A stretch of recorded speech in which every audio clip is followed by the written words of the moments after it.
পায়ে নুপুর, হাতে চুড়ি, মাথায় সুন্দর ঘন কালো কেশ, এক কথায় বলতে গেলে রূপে লক্ষ্মী,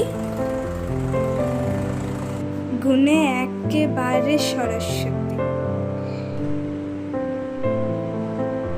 তার একখানা শখের জিনিস ছিল, সোনার গয়না।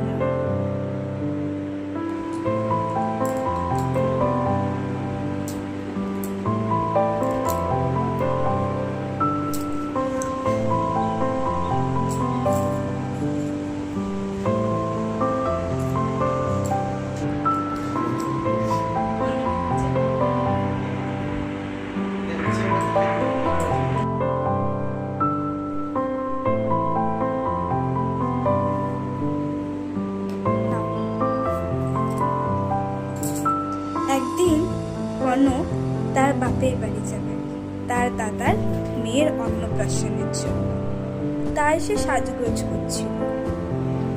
তখনই রাজেশ বলে,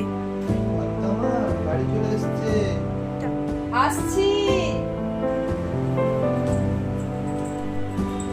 হঠাৎ সেই দিন রাতে কনকের সব গয়না চুরি হয়ে যায়। সেই দিন কনক বাড়ি ফিরে, আর কনক বলে,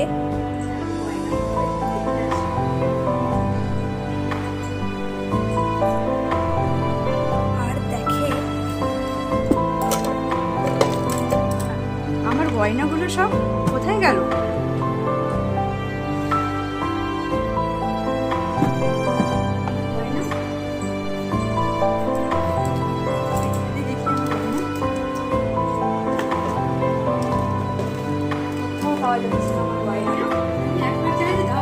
আমার পুকুরিটা কোথায় আছে একবার দেখি তো।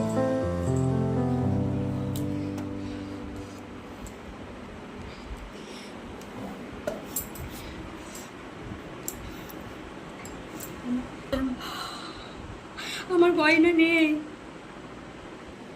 তখন কনকের স্বামী বিদেশে। কনক লিখছে, আমার সব গয়না হারিয়ে গিয়েছে, তুমি কিছু ব্যবস্থা করো, আর তুমি কালকেই বিদেশ থেকে বাড়ি ফেরো।